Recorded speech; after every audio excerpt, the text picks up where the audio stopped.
السلام علیکم ورحمۃ اللہ وبرکاتہ۔ رب اشرح لی صدری ویسر لی امری واحلل عقدۃ من لسانی یفقہوا قولی وإذا سألک عبادی عنی فإنی قریب اجیب دعوت الداعی اذا دعان فلیستجیبوا لی ولیؤمنوا بی لعلہم یرشدون۔ اور جب میرے بندے آپ سے میرے بارے میں سوال کریں تو کہہ دیجئے بے شک میں قریب ہوں، میں پکارنے والے کی پکار کا جواب دیتا ہوں۔ جب وہ مجھے پکارے تو ان کو چاہیے کہ وہ بھی میرا حکم مانیں اور مجھ پر ایمان رکھیں تاکہ وہ ہدایت پا جائیں۔ آج ہم نے دوسرے پارے سے سورۃ البقرہ کی آیت نمبر 186 کا انتخاب کیا ہے، جس سے ہمیں یہ پتہ چلتا ہے کہ اللہ سبحانہ وتعالی دعاؤں کا سننے والا ہے۔ اگر انسان اپنی حقیقت پر غور کرے تو ہم سب یہ بات جانتے ہیں کہ اپنی فطرت کے اعتبار سے انسان کمزور ہے، اور وہ کمزور پیدا کیا گیا ہے۔ خلق الانسان ضعیفا، انسان کمزور پیدا کیا گیا ہے اور کمزور کو ہمیشہ سہارے کی ضرورت ہوتی ہے۔ لہذا ہمارے دنیاوی اور دینی اور اخروی معاملات میں جہاں کہیں بھی ہمیں ضرورت ہو تو اللہ سے بہتر سہارا کون ہو سکتا ہے جو ہماری ان معاملات میں صحیح رہنمائی کرے، ہماری مشکلات کو آسان کرے، ہماری ضروریات کو پورا کرے۔ لہٰذا ہمیں اسی کی طرف رجوع کرنا چاہیے، اسی کو پکارنا چاہیے تاکہ ہمیں رہنمائی نصیب ہو۔ لعلہم یرشدون۔ انسان کوئی بھی ہو، امیر ہو، غریب ہو، بادشاہ ہو، فقیر ہو، مرد ہو، عورت ہو، بچہ ہو، بوڑھا ہو، جوان ہو، دنیا میں کتنے بھی کارنامے کر چکا ہو، لیکن وہ سب اللہ کے محتاج ہیں۔ اللہ سبحانہ وتعالیٰ فرماتے ہیں یا ایھا الناس انتم الفقراء الی اللہ واللہ هو الغنی الحمید۔ اے لوگو تم سب اللہ کے محتاج ہو اور اللہ بے نیاز، غنی، تعریف والا ہے۔ لہٰذا ہم سب محتاج ہیں، ہم سب ضرورت مند ہیں، ہم سب اپنے رب کی عنایتوں اور نوازشوں اور رحمتوں کے منتظر ہیں۔ لہٰذا ہمیں اسی کی طرف رجوع کرنا ہے، چھوٹی مشکل ہو یا بڑی مشکل ہو، صحت کا مسئلہ ہو یا اولاد میں کوئی مسئلہ ہو، گھریلو ناچاکیاں ہوں یا جن جادو یا نظر کا معاملہ ہو، یا کسی بھی جسمانی تکلیف اور بیماری کا یا مالی پریشانی کا، کوئی بھی مسئلہ ہو، ہم سب کو اپنے رب ہی کی طرف رجوع کرنا چاہیے، اور ہمارا رب قریب ہے۔ اللہ تعالیٰ فرماتے ہیں وَإِذَا سَأَلَكَ عِبَادِي عَنِّي، اور جب آپ سے یعنی محمد صلی اللہ علیہ وسلم سے عبادی، میرے بندے، اللہ تعالیٰ محبت سے خطاب کر رہے ہیں بندوں کو جو ضرورت مند ہیں، جو کمزور ہیں، جو پریشان حال ہیں، ان کو اپنا بندہ بتا رہا ہے کہ یہ میرے بندے ہیں۔ جب میرے بندے آپ سے میرے بارے میں سوال کرے تو انہیں بتا دیجیے فإنی قریب، کہ میں تو قریب ہی ہوں، یعنی قریب اس اعتبار سے کہ ان کی دعا قبول کرتا ہوں اور ان کی دعا سنتا ہوں۔ اجیب دعوت الداعی، میں پکارنے والے کی پکار کا جواب دیتا ہوں۔ سبحان اللہ، یعنی جب بندہ اللہ کو پکارتا ہے تو اللہ جواب دیتا ہے، دعا قبول کرتا ہے۔ اگر اس دعا میں کوئی سوال ہوتا ہے، کوئی طلب ہوتی ہے تو میں ان کو عطا کرتا ہوں۔ اور پھر اذا دعانی، جب بھی وہ مجھے پکارے، دن کو پکارے، رات کو پکارے، صبح پکارے، شام کو پکارے، تکلیف کی حالت میں پکارے، خوشحالی میں پکارے، جب بھی پکارے، کیونکہ اللہ الحی القیوم ہے، زندہ ہے، قائم رکھنے والا ہے۔ لا تأخذہ سنۃ ولا نوم، نہ اس کو نیند آتی ہے، نہ اس کو اونگ، نہ وہ سوتا ہے، وہ اونگتا بھی نہیں ہے، وہ 24/7 اپنے بندوں کی نگہداشت کرتا ہے اور اپنے بندوں کو دیکھتا ہے اور اپنے بندوں کی دعائیں سنتا ہے۔ تو جب بھی وہ مجھے پکارے، لیکن اگر وہ چاہتے ہیں کہ ان کی دعائیں قبول کی جائیں تو پھر انہیں بھی کچھ کرنا ہوگا، اور وہ کیا؟ فَلْيَسْتَجِيبُوا لِي، کہ وہ بھی میرا حکم مانے۔ میں نے بھی انہیں کچھ چیزوں کے لیے بلایا ہے، مثلاً اللہ سبحانہ وتعالیٰ دن میں 5 دفعہ جو اذان ہوتی ہے اس سے کیا پیغام دیتے ہیں؟ حی علی الصلاۃ، حی علی الفلاح، آؤ نماز کی طرف، آؤ کامیابی کی طرف۔ تو انہیں چاہیے کہ اسی طرح کی اور بھی جس طرح کے اللہ نے حکم دیے ہیں، جس میں اللہ نے بندوں کو پکارا ہے، انہیں چاہیے کہ وہ بھی اللہ کی بات پر لبیک کہیں اور اللہ تعالیٰ کے احکامات پر عمل کریں، اور جن چیزوں سے اللہ تعالیٰ بچنے کا حکم دیتا ہے ان سے بچیں، اللہ کی فرما برداری کریں، اس کی نافرمانی سے پرہیز کریں۔ وَلْيُؤْمِنُوا بِي، اور انہیں چاہیے کہ وہ اس بات پر ایمان لائیں کہ اگر وہ میری فرما برداری کریں گے تو میں انہیں ثواب دوں گا. انہیں اعتماد کرنا چاہیے، ان کا ایمان ہونا چاہیے، انہیں امید رکھنی چاہیے، انہیں میرے آگے عاجزی کرنی چاہیے. اگر وہ ایسا کریں گے تو میں ان کی دعا قبول کر لوں گا. لعلہم یرشدون، تاکہ وہ راہ پا جائیں، تاکہ انہیں ہدایت مل جائے. یعنی کس معاملے میں ہدایت؟ جس معاملے میں انہوں نے دعا کی، چاہے وہ دعائے عبادت ہو، دعائے سوال ہو، دعائے استخارہ ہو. جب بندہ اللہ سبحانہ وتعالیٰ کی شرائط کو پورا کر دیتا ہے تو پھر انسان حق کو پا لیتا ہے. اللہ تعالیٰ اس کو نیک عمل کی توفیق دیتے ہیں، اس کو وہ راہیں دکھا دیتے ہیں جن راہوں سے اس کے مسائل حل ہو جاتے ہیں. لہذا انسان کو ہر حال میں سچے دل سے، حضوری قلب کے ساتھ، مخلص ہو کر، یقین کے ساتھ، رغبت کے ساتھ، رہبت کے ساتھ، یعنی اس سے ڈرتے ہوئے اس سے آہوزاری کرنی چاہیے اور اس سے رہنمائی حاصل کرنی چاہیے.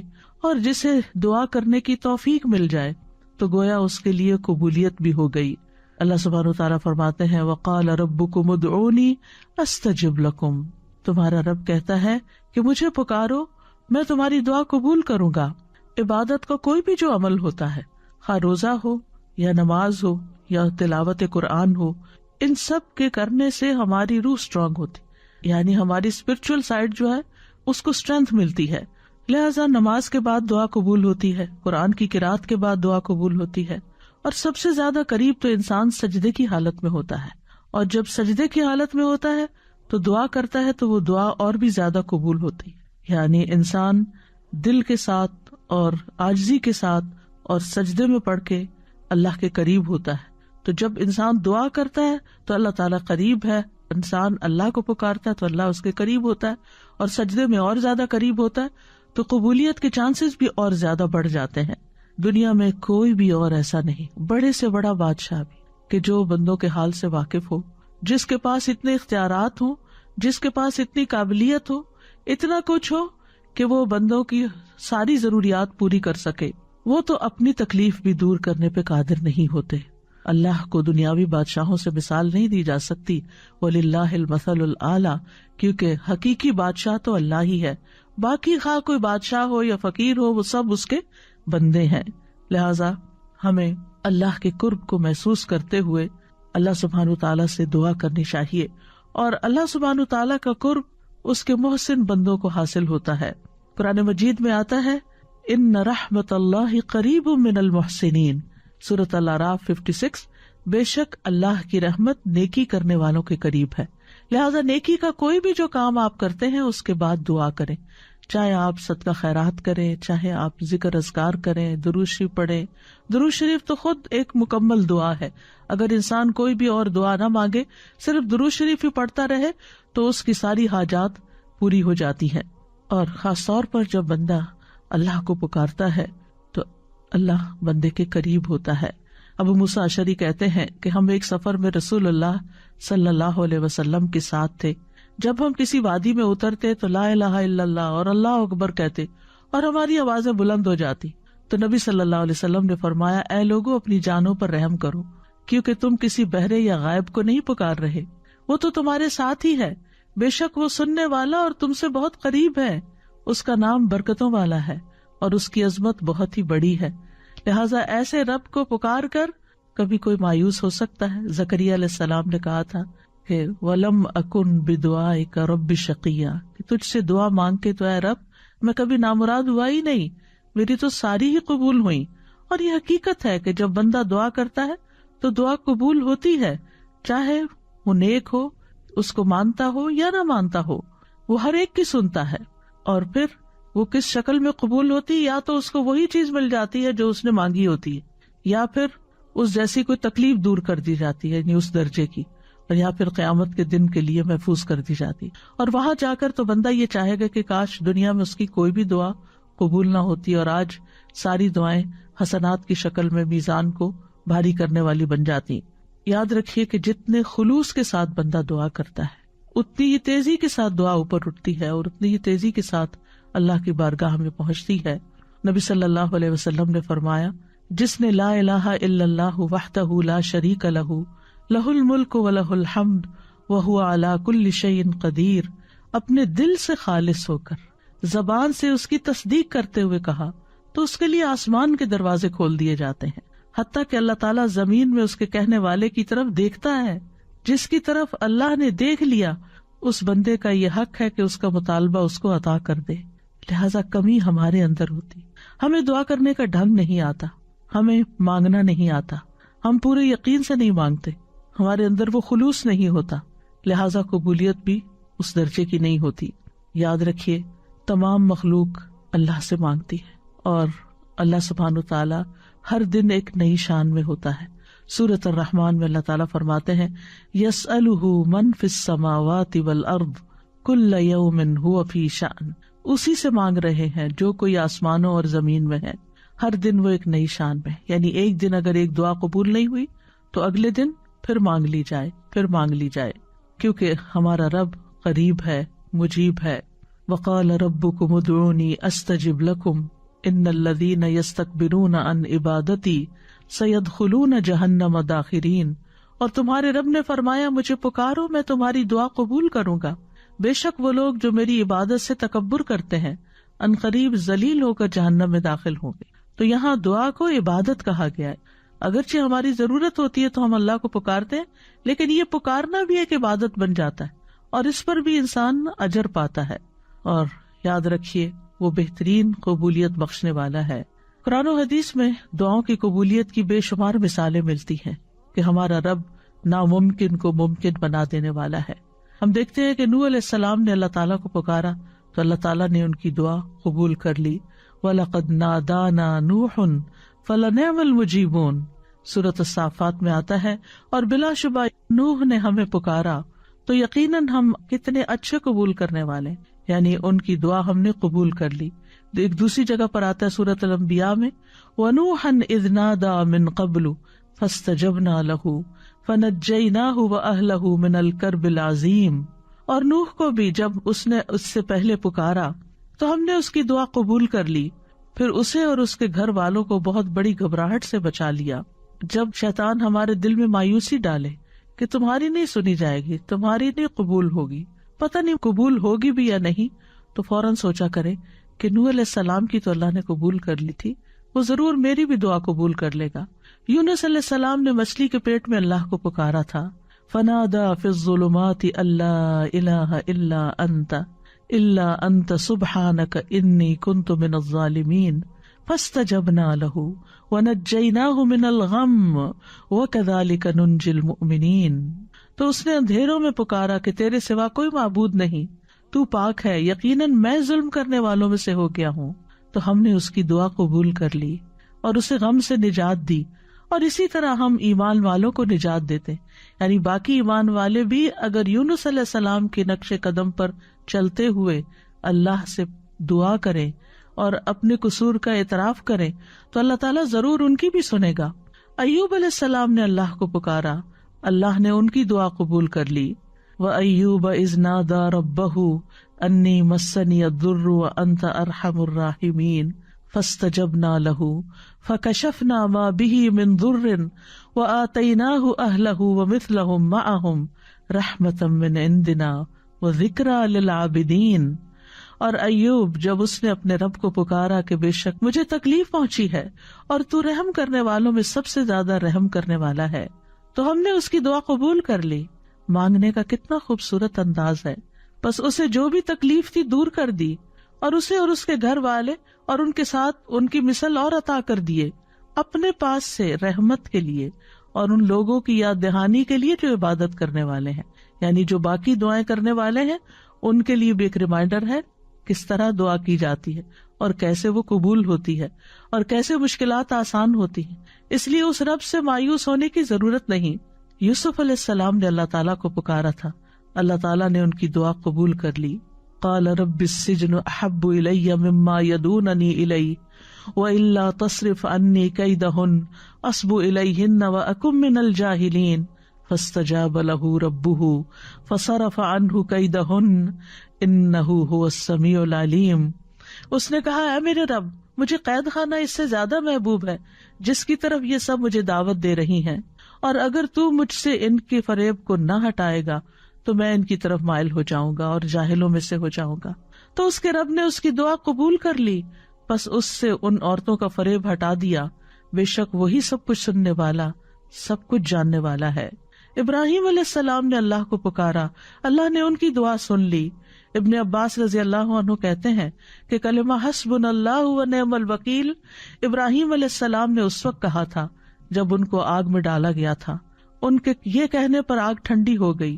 انہوں نے کہا اسے جلا دو اور اپنے معبودوں کی مدد کرو اگر تم کرنے والے ہو۔ تو ہم نے کہا اے آگ تو ابراہیم پر سراسر ٹھنڈک اور سلامتی بن جا۔ موسیٰ علیہ السلام نے اللہ کو پکارا اور اللہ نے ان کی دعا سن لی۔ اللہ سبحانہ وتعالیٰ فرماتے ہیں بلا شبہ تم دونوں کی دعا قبول کر لی گئی، پس دونوں ثابت قدم رہو اور ان لوگوں کے رستے پر ہرگز نہ چلو جو جانتے نہیں ہیں، یعنی فرعونی اور ان کے اہل و عیال اور ان کی آل۔ زکریا علیہ السلام نے اپنے رب کو پکارا، وزکریا اذ نادى ربه رب لا تذرنی فردا وانت خیر الوارثین فاستجبنا له ووهبنا له یحیی واصلحنا له زوجہ انہم كانوا یسارعون فی الخیرات ویدعوننا رغبا ورہبا وکانوا لنا خاشعین۔ اور زکریا جب اس نے اپنے رب کو پکارا کہ اے میرے رب مجھے اکیلا نہ چھوڑ اور تو سب وارثوں سے بہتر ہے، تو ہم نے اس کی دعا قبول کر لی اور اسے یحییٰ عطا کیا اور اس کی بیوی کو اس کے لیے درست کر دیا۔ بے شک وہ نیکیوں میں جلدی کرتے تھے اور ہمیں رغبت اور خوف سے پکارتے تھے اور وہ ہمارے لیے عاجزی کرنے والے تھے۔ تو اس سے کیا پتہ چل رہا ہے کہ اگر ہم چاہتے ہیں کہ ہماری دعائیں قبول ہوں تو پھر ہمیں نیکیوں میں جلدی کرنی ہوگی، نیکی کے کاموں میں آگے بڑھنا ہوگا اور ہر حال میں رب کو پکارتے چلے جانا ہوگا، رغبت سے بھی اور خوف سے بھی، یعنی اللہ سے امید رکھتے ہوئے بھی اور اس سے ڈرتے ہوئے بھی۔ اور رسول اللہ صلی اللہ علیہ وسلم کی بھی بہت سی دعائیں اللہ سبحانہ وتعالیٰ نے قبول فرمائی۔ حضرت سارہ نے اپنے رب کو پکارا، اللہ نے ان کی دعا قبول کر لی جب وہ ایسے ظالم بادشاہ کے پاس گھیر کے لائی گئی کہ جو ان کے ساتھ برائی کا ارادہ کرتا تھا، تو انہوں نے کھڑے ہو کر وضو کیا، نماز پڑھنے لگی، پھر دعا کی، اے اللہ اگر میں تجھ پر اور تیرے رسول پر ایمان لائی ہوں اور میں نے اپنی شرمگاہ کو اپنے شوہر کے سوا محفوظ رکھا ہے تو اس کافر کو میرے اوپر مسلط نہ ہونے دے۔ اس پر بادشاہ کا سانس گلے میں پھنس گیا اور وہ گر کر ایڑیاں رگڑنے لگا۔ ان کی دعا قبول ہو گئی اور ان کو اس مصیبت سے نجات ملی، اور یہاں انہوں نے اپنے نیک اعمال، اپنی چیسٹی کا وسیلہ اللہ کے سامنے رکھا۔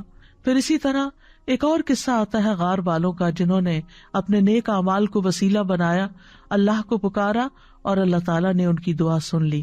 بنی اسرائیل کے 3 لوگوں کا واقعہ ہے جو کہیں باہر جا رہے تھے کہ اچانک بارش ہونے لگی، تو انہوں نے ایک پہاڑ کے غار میں جا کر پناہ لی۔ اتفاق سے پہاڑ کی ایک چٹان اوپر سے لڑکی اور اس غار کے منہ کو بند کر دیا۔ اب ایک نے دوسرے سے کہا کہ اپنے سب سے اچھے عمل کا جو تم نے کبھی کیا ہو نام لے کر اللہ سے دعا کرو، یعنی اچھے عمل کو وسیلہ بنا کے دعا کرو۔ تو بہرحال جب اس نے دعا کی اپنے والدین کی خدمت کے حوالے سے تو چٹان تھوڑی سرک گئی۔ پھر دوسرے شخص نے دعا کی اور اپنے ایک نیک عمل کا واسطہ دیا، چٹان تھوڑی اور سرکی، اور پھر اسی طرح تیسرے شخص نے بھی، اور اس نے یہ کہا کہ اللہ اگر تیرے نزدیک یہ کام میں نے تیرا چہرہ چاہنے کے لیے کیا تھا تو یہاں ہمارے لیے اس چٹان کو ہٹا کر راستہ بنا دے۔ چنانچہ وہ غار پورا کھل گیا اور تینوں شخص باہر آ گئے۔ یہ تفصیلی کہانی صحیح بخاری کی حدیث نمبر 2215 میں ملتی ہے، جو شوق رکھتے ہوں وہ اس کو پڑھ سکتے ہیں۔ یاد رکھیے دعا ایک عبادت ہے۔ نبی صلی اللہ علیہ وسلم نے فرمایا الدعاء هو العبادہ، اسی لیے ہم دن میں کئی بار سورۃ الفاتحہ نماز میں جب پڑھتے ہیں تو ایاک نعبد و ایاک نستعین ساتھ ساتھ پڑھتے ہیں کہ صرف تیری عبادت ہم کرتے ہیں اور صرف تجھی سے ہم مدد چاہتے ہیں۔ اللہ کے نزدیک دعا سے زیادہ معزز کوئی چیز نہیں، یعنی بندہ دعا میں عجز و انکساری کا اظہار کرتا ہے، اپنی ذلت کا اظہار کرتا ہے، اللہ کے آگے جھک جاتا ہے، اپنا سر، اپنا ماتھا، اپنا ناک اللہ کے آگے رگڑتا ہے، اور یہ عبودیت کا اعلیٰ ترین مقام ہے۔ یہ بندے کے لیے سب سے بلند مقام ہے جس میں وہ اپنے رب کے آگے جھکتا ہے اور اپنے رب سے مانگتا ہے تو رب اس کو عزت بخشتا ہے۔ جو بندہ اللہ کے آگے ہاتھ پھیلاتا ہے تو اللہ سبحانہ و تعالیٰ اس کے ہاتھوں میں ضرور خیر ڈالتے ہیں۔ حدیث میں آتا ہے رسول اللہ صلی اللہ علیہ وسلم نے فرمایا، بے شک اللہ بڑا رحیم ہے اور بڑے کرم والا ہے، اس کو اس بات سے شرم آتی ہے کہ اس کا کوئی بندہ اس کے آگے اپنے دونوں ہاتھ پھیلائے اور وہ ان دونوں میں کوئی خیر نہ ڈالے۔ جو مسلمان بھی اپنی حاجت اللہ کے آگے رکھ دے اللہ اسے ضرور نوازتا ہے۔ آپ صلی اللہ علیہ وسلم نے فرمایا، مسند احمد کی روایت ہے، جو مسلمان اپنا چہرہ اللہ عز و جل کے سامنے گاڑ کر کسی چیز کا سوال کرتا ہے اللہ اسے وہ چیز ضرور عطا فرماتا ہے، خواہ جلدی عطا فرمائے یا اس کے لیے ذخیرہ کر کے رکھ دے۔ لہٰذا ہمیں خاص طور پر قبولیت کے اوقات میں اللہ تعالیٰ سے دعا مانگتے رہنا چاہیے۔ اللہ تعالیٰ خود بندے کو پکارتے ہیں، جب رات کا ایک تہائی حصہ بچتا ہے تو اللہ تعالیٰ آسمان دنیا پہ نزول فرماتے ہیں اور فرماتے ہیں، کون ہے جو مجھ سے دعا کرے تو میں اس کی دعا قبول کر لوں، کون ہے جو مجھ سے بخشش طلب کرے تو میں اسے بخش دوں۔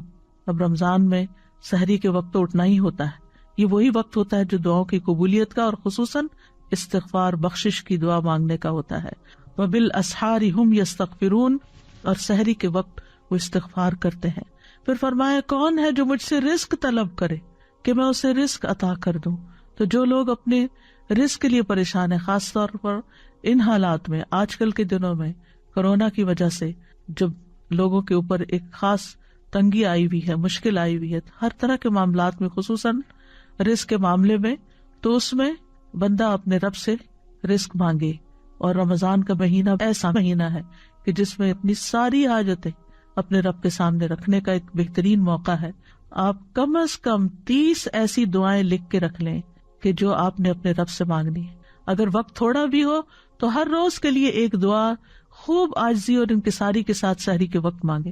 استغفار تو مانگے ہی مانگے، لیکن اس کے ساتھ ساتھ اور دعائیں بھی، جو آپ کے دل میں جو بھی پریشانیاں، جو بھی دکھ ہے، جو بھی غم ہے، جو بھی حسرتیں ہیں، اپنے اندر اپنے لیے کوئی بھی کمی محسوس کرتے ہیں، یا اپنی اولاد کے اندر، یا اپنے والدین کی طرف سے پریشان ہے، یا شوہر بیوی کی طرف سے اور بیوی شوہر کی طرف سے پریشان ہے، یا رزق کے معاملے میں پریشان ہے، تو اللہ سے مانگے۔ ہو سکتا ہے یہ رمضان آپ کی زندگی میں بہت بڑی تبدیلی لے آئے اور آپ کے سارے غم اور دکھ دور ہو جائیں، کیونکہ اللہ تعالیٰ پکارتے رہتے ہیں، کون ہے جو تکلیف دور کرنے کی درخواست کرے کہ میں اس کی تکلیف دور کر دوں۔ تو کسی بھی چیز سے جو آپ کو تکلیف ہوتی ہے اس کے دور کرنے کے لیے اپنے رب کو پکاریں۔ حدیث میں آتا ہے یہ اعلان طلوع فجر تک ہوتا رہتا ہے، یعنی جب تک فجر کی اذان نہیں ہوتی تو اللہ تعالیٰ آپ کو پکارتے رہتے ہیں۔ تو اللہ نے دعا مانگنے کا حکم دیا ہے اور قبولیت کا وعدہ کیا ہے، لہذا قبولیت کے لیے اللہ کو پکارتے رہنا چاہیے، کیونکہ شیطان انسان کے دل میں وسوسہ ڈالتا ہے، تم تو بہت گناہگار ہو، تمہاری کہاں سنی جائے گی۔ یاد رکھیے اللہ تعالیٰ گناہگاروں کی بھی سنتا ہے۔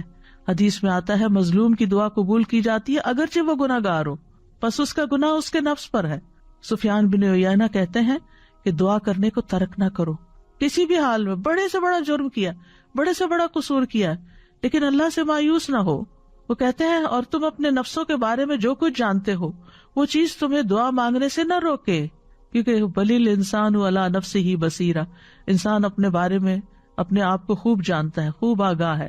بس اللہ نے تو ابلیس کی بھی دعا قبول فرمائی، حالانکہ وہ تمام مخلوقات سے بدتر ہے۔ اس نے کہا تھا قالا انذرنی الی یوم یبعثون، کہ مجھے اس دن تک مہلت دے اے رب جب یہ سب اٹھائے جائیں گے۔ تو اللہ تعالیٰ نے اس کی دعا قبول کر لی اور اس کو مہلت دے دی، لیکن وہ اپنے سے مانگنے والوں سے محبت رکھتا ہے، اس کو پسند کرتا ہے۔ سفیان ثوری کہا کرتے تھے، اے وہ ذات جس کو اپنے تمام بندوں میں سے وہ انسان سب سے زیادہ محبوب ہے، جو اس سے مانگے تو کثرت سے اس سے سوال کرے، زیادہ مانگے، انسسٹ کرے، مانگتا چلا جائے، بار بار مانگے۔ اے وہ ذات جس کو اپنے تمام بندوں میں وہ انسان سب سے زیادہ ناپسند ہے، جو اس سے نہ مانگے، اور تیرے سوا کوئی بھی ایسا نہیں ہے میرے رب، یہ تو تو ہی ہے کہ جو مانگنے والے سے محبت کرتا ہے، ورنہ مخلوق تو مانگنے والوں سے نفرت کرتی ہے، اور اس کے برعکس اگر کوئی تجھ سے نہ مانگے تو اس کو ناپسند کرتا ہے۔ یاد رکھیے ہر چیز اللہ سے مانگیے، چھوٹی سے چھوٹی چیز اور بڑی سے بڑی چیز۔ بندہ جب بندوں سے مانگتا ہے تو ان کی نگاہوں میں چھوٹا ہو جاتا ہے، لیکن بندہ جب رب سے مانگتا ہے تو رب کی نگاہ میں بڑا ہو جاتا ہے، معزز ہو جاتا ہے۔ ابو ذر غفاری رضی اللہ عنہ روایت کرتے ہیں کہ نبی صلی اللہ علیہ وسلم اپنے رب تبارک و تعالیٰ سے روایت کرتے ہیں کہ بے شک اللہ تعالیٰ فرماتا ہے، اے میرے بندو تم سب گمراہ ہو سوائے اس کے جسے میں ہدایت دوں، بس تم مجھ سے ہدایت مانگو، میں تمہیں ہدایت دوں گا۔ اے میرے بندو تم سب بھوکے ہو سوائے اس کے کہ جسے میں کھلاؤں، تو تم مجھ سے کھانا مانگو، میں تمہیں کھانا کھلاؤں گا۔ اے میرے بندو تم سب برہنہ ہو سوائے اس کے جسے میں لباس پہناؤں، تو تم مجھ سے لباس مانگو، میں تمہیں لباس پہناؤں گا۔ اے میرے بندو تم سب دن رات گناہ کرتے ہو اور میں سارے گناہوں کو بخشتا ہوں، تو تم مجھ سے بخشش مانگو، میں تمہیں بخش دوں گا۔ اے میرے بندو اگر تمہارے اولین و آخرین اور جن و انس ایک صاف چٹیل میدان میں کھڑے ہو کر مجھ سے مانگنے لگے اور میں ہر ایک کو جو کچھ وہ مجھ سے مانگے عطا کر دوں، تو پھر بھی میرے خزانوں میں کوئی کمی نہیں ہوگی مگر جتنی سمندر میں سوئی ڈال کر نکالنے سے پانی میں کمی آتی ہے، گویا کچھ بھی کمی نہیں۔ لہٰذا ہمیں اللہ سے ہدایت بھی مانگنی، اللہ سے کھانا بھی مانگنا ہے، لباس بھی مانگنا ہے، گناہوں کی بخشش بھی مانگنی، اور وہ سب کچھ مانگنا ہے جو ہماری ضرورت ہے۔ دعا بہترین دوا بھی ہے۔ ابن قیم کہتے ہیں دعا سب دواؤں سے زیادہ نفع بخش ہے، سب دواؤں سے زیادہ، یعنی آپ دوا کھا بھی لیں لیکن اگر اس کے ساتھ آپ دعا کریں گے تو دعا کی وجہ سے وہ دوا بھی زیادہ بہتر کام کرے گی۔ اور یہ مصائب و مشکلات کی دشمن ہے، یہ تکلیف کو دور کرتی ہے اور اس کا علاج کرتی ہے، تکلیف نازل ہونے کو روکتی ہے، اسے ختم کر دیتی ہے، یا جب وہ تکلیف نازل ہوتی ہے تو دعا اسے کم کر دیتی ہے، اور دعا مومن کا ہتھیار ہے۔ عمر بن خطاب کہا کرتے تھے میں دعا کی قبولیت کے بارے میں پریشان نہیں ہوتا بلکہ میں دعا کے بارے میں پریشان ہوتا ہوں، تو جب تمہارے دل میں دعا مانگنے کا خیال ڈال دیا جاتا ہے تو دعا کی قبولیت ساتھ ہی ہو جاتی ہے۔ کیونکہ بعض اوقات ہم کسی معاملے میں اریٹیٹ ہو رہے ہوتے ہیں، تنگ ہو رہے ہوتے ہیں، پریشان ہو رہے ہوتے ہیں، رو رہے ہوتے ہیں، دل میں بدگمانیاں لوگوں کے بارے میں لا رہے ہوتے ہیں، لوگوں کے گلے شکوے، نہیں، ان سارے مواقع پر جلنے کڑنے کی بجائے، پریشان ہونے کی بجائے فوراً اللہ سے مانگنا شروع کر دیں، فوراً اللہ کی طرف رجوع کریں۔ اللہ تعالیٰ ایسی کیفیات ہمارے اوپر لاتے اس لیے تاکہ ہم اس کی طرف رجوع کریں، کیونکہ ہم خوشحالی میں تو کم ہی یاد کرتے ہیں، لیکن افسوس یہ کہ ہم تو بدحالی میں بھی اللہ کو یاد کرنا بھول جاتے ہیں، بندوں سے توقع رکھتے ہیں لیکن بندے مایوس کرتے ہیں، اور انسان ہیں بھی کمزور، ہم سب محتاج ہیں اللہ کے، دینے والا تو وہی ہے، لہٰذا اس سے مانگے، وہ اللہ اپنے بندوں کے دل میں آپ کی مدد کا خیال ڈال دے گا۔ پھر یاد رکھیے کہ دعا صرف ایک دفعہ مانگ کے یہ نہیں کہنا چاہیے کہ میری تو قبول نہیں ہوئی، تکرار سے مانگتے چلے جائیں۔ ابو درداء کہا کرتے تھے کہ دعا مانگنے میں زور صرف کرو، زور لگاؤ، کیونکہ جو کثرت سے دروازہ کھٹکھٹاتا ہے قریب ہے کہ اس کے لیے دروازہ کھول دیا جائے، اور جو اللہ سے نہیں مانگتا اللہ اس سے ناراض ہو جاتا ہے۔ اور یاد رکھیے دعا مانگ کے مایوس بھی نہیں ہونا چاہیے، کیونکہ اللہ کی رحمت سے مایوسی کبیرہ گناہوں میں شامل ہے، اور بندوں کی مایوسی پہ رب مسکراتا ہے۔ نبی صلی اللہ علیہ وسلم نے فرمایا ہمارا رب اپنے بندوں کی مایوسی پر ہنستا ہے، حالانکہ حالات کی تبدیلی قریب ہوتی ہے۔ ابو رزین نے عرض کیا اے اللہ کے رسول کیا رب بھی ہنستا ہے؟ آپ نے فرمایا ہاں۔ میں نے عرض کیا جو رب ہنستا ہے ہم اس کے ہاں خیر و بھلائی کو مفقود نہیں پا سکتے، یعنی وہاں سے تو خیر و بھلائی ملے گی ہی ملے گی۔ تو یاد رکھیے کہ دعا جب مانگتے ہیں ہم قبولیت کی امید کے ساتھ، تو بعض اوقات وہ اس طرح چیزیں ہوتی نہیں، تو اس کے کچھ درجے ہیں۔ کبھی تو انسان کو وہ چیز ویسے ہی مل جاتی ہے، کبھی آخرت کے لیے ذخیرہ بنا دی جاتی ہے، کبھی گناہوں کا کفارہ ادا ہو جاتا ہے۔ انسان مایوس نہ ہو، کیونکہ اللہ تعالیٰ سننے والا ہے۔ ہم نے اللہ کی عظمت کو پہچانا نہیں، اس لیے ہم بہت جلدی کہتے ہیں میں نے اپنے رب سے دعا کی لیکن میری دعا قبول نہیں ہوئی، حالانکہ وہ قبول کر چکا ہوتا ہے۔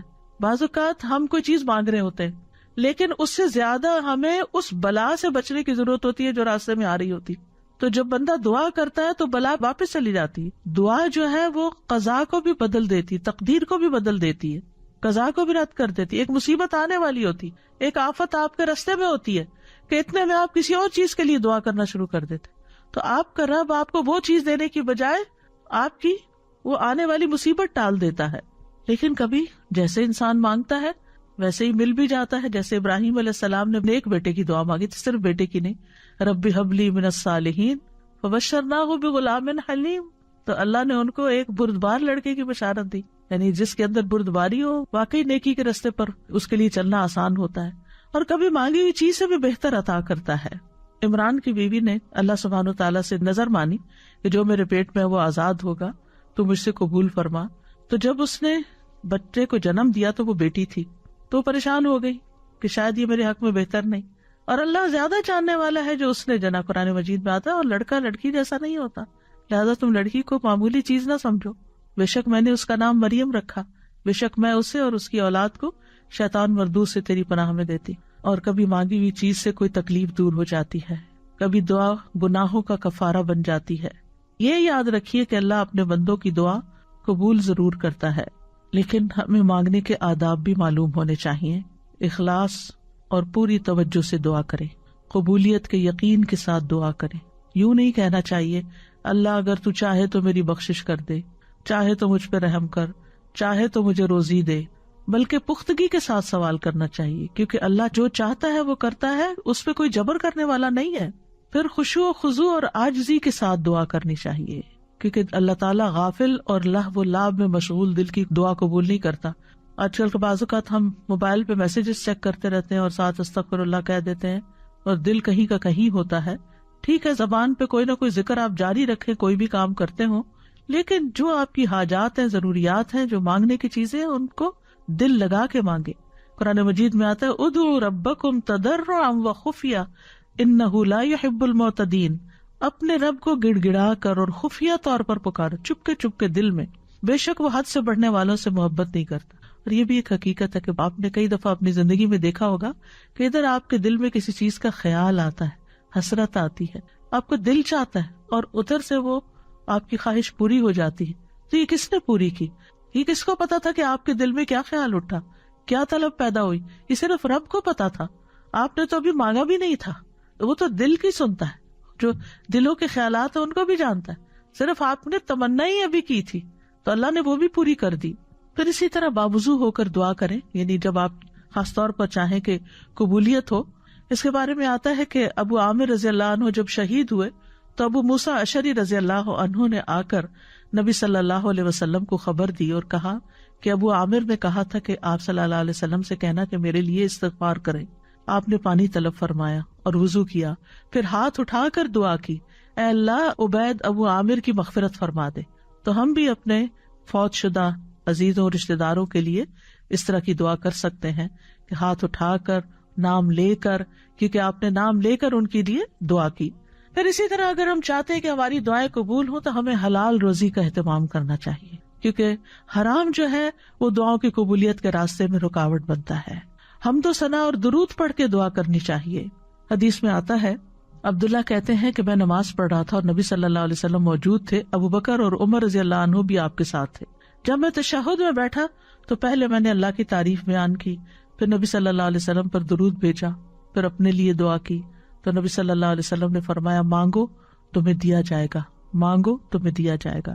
یعنی جب کوئی اللہ کی تعریف کرنے کے بعد، درود شریف پڑھنے کے بعد دعا کرتا ہے تو اس دعا کی قبولیت کے چانسز زیادہ ہو جاتے ہیں. اسی طرح آپ صلی اللہ علیہ وسلم جامع کلمات کے ساتھ دعا کرتے تھے، تکرار اور اصرار کے ساتھ دعا کرتے تھے. اسی طرح ہمیں اپنے گناہوں کا اعتراف کرتے ہوئے دعا کرنی چاہیے. نبی صلی اللہ علیہ وسلم نے فرمایا، ایک بندے نے بہت گناہ کیے اور کہا، اے میرے رب میں تیرا ہی گناہ گار بندہ ہوں، تو مجھے بخش دے. اللہ رب العزت نے فرمایا، میرا بندہ جانتا ہے کہ اس کا ضرور کوئی رب ہے جو گناہ معاف کرتا ہے اور گناہ کی وجہ سے سزا بھی دیتا ہے، میں نے اپنے بندے کو بخش دیا. پھر اسی طرح اسماء حسنہ کو وسیلہ بنا کر دعا کریں. وَلِلَّهِ الْأَسْمَاءُ الْحُسْنَى فَادْعُوهُ بِهَا، اور سب سے اچھے نام اللہ ہی کے ہیں، سو اسے ان کے ساتھ پکارو. اللہ تعالیٰ کے نام یا رحمان، یا رحیم، یا ذی الجلال والاکرام. ایک حدیث میں آتا ہے کہ کثرت سے اس نام کو پڑھو، یا ذی الجلال والاکرام، یا ذی الجلال والاکرام، یا ذی الجلال والاکرام. اسی طرح یا حی یا قیوم برحمتک استغیث، یا من بیدہ ملکوت السماوات والارض، یا من هو علی کل شیء قدیر، یا شافی، یا رحمان، یا رحیم. یعنی جو بھی آپ کو اللہ کے نام یاد ہیں ان سب ناموں کے ساتھ آپ دعا کریں. پھر اسی طرح ربنا کہہ کے جب انسان اپنے رب کو پکارتا ہے تو وہ دعا بھی قبول ہوتی ہے. ابو درداء کہتے ہیں، اللہ مومنوں پر رحم فرمائے، وہ مسلسل یہی کہتے رہتے ہیں ربنا ربنا، یہاں تک کہ ان کی دعا قبول کر لی جاتی ہے.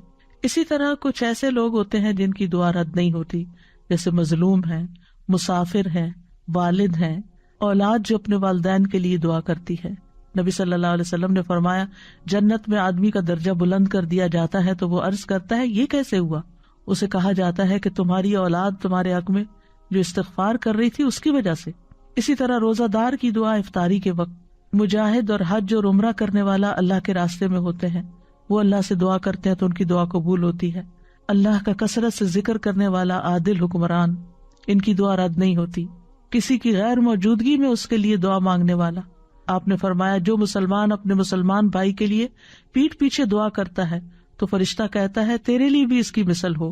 پھر وہ شخص جو رات کو آنکھ کھلنے پر یہ دعا پڑھے، لا الہ الا اللہ وحدہ لا شریک لہ، لہ الملک ولہ الحمد وہو علی کل شیء قدیر، الحمد للہ وسبحان اللہ ولا الہ الا اللہ واللہ اکبر ولا حول ولا قوۃ الا باللہ۔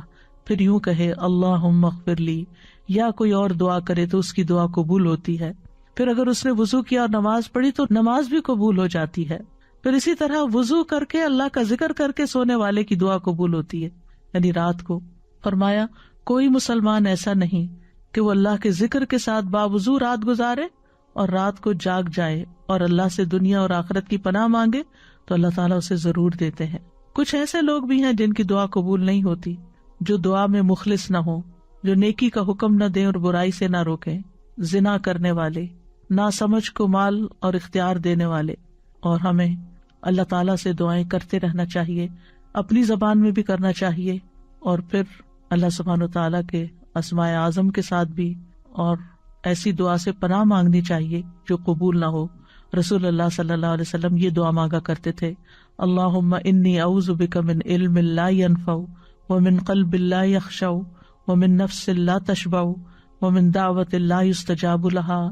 اے اللہ میں تجھ سے ایسے علم سے پناہ مانگتا ہوں جو نفع دینے والا نہ ہو، ایسے دل سے جو ڈرنے والا نہ ہو، اور ایسے نفس سے جو سیر ہونے والا نہ ہو، اور ایسی دعا سے جو قبول ہونے والی نہ ہو۔ اور اسی طرح اللہ کے اسم اعظم کے ساتھ دعا مانگی جائے تو دعا قبول ہوتی ہے۔ لہٰذا کرنے کے کام یہ ہیں کہ اللہ رب العزت المجیب سے خوب خوب دعا مانگیں، کثرت سے مانگیں۔ رمضان آ رہا ہے، عبادت کا مہینہ ہے، روزے کی حالت میں دعا قبول ہوتی ہے، دن بھر بھی دعا مانگیں، تراویح کے بعد بھی مانگیں، تلاوت قرآن کے بعد بھی مانگیں، صدقہ خیرات کر کے بھی مانگیں۔ پھر اسی طرح یہ ہے کہ اگر آپ کو بہت زیادہ دعائیں کرنی نہیں آتی تو آپ کچھ کتابیں ہیں جیسے قرآنی اور مسنون دعائیں ہیں، اس میں اوتھینٹک دعاؤں کی سلیکشن کی گئی ہے۔ اسی طرح وہ ایاک نستعین کتاب ہے، ان کی ایپس بھی ہیں۔ اور آپ سب کے لیے اب خوشخبری ہے کہ ایک نئی ایپ دعائیں آ رہی ہے، انشاءاللہ رمضان کا تحفہ ہے آپ سب کے لیے، بہت محنت سے بنائی گئی ہے، اور اس میں صرف آپ اس کو سکرول کرتے جائیں اور دعا پڑھتے جائیں اور اللہ سے مانگتے جائیں اور اپنی فیوریٹ دعاؤں پہ نشان بھی لگاتے جائیں۔ پھر اگر ساری آپ نہ بھی پڑھ سکیں تو فیوریٹس کو تو کم از کم ضرور روز پڑھیں۔ اللہ سبحانہ وتعالی ہم سب سے ہماری دعائیں آئندہ قبول فرمائے اور ہمیں یقین عطا کرے، اور ہم کبھی بھی دعا کرنے سے عاجز نہ آئیں، اور خوشحالی ہو یا تنگی مانگتے ہی چلے جائیں۔ قبولیت کے اوقات میں مانگنے کی کوشش کریں، اذان کے بعد، فرض نمازوں کے بعد، رات کے آخری پہر میں، جمعہ کے دن عصر کے بعد، ماہ رمضان میں، بارش کے وقت، اور خاص طور پر ایمان اور حسن خاتمہ کی۔ وآخر دعوانا ان الحمد للہ رب العالمین۔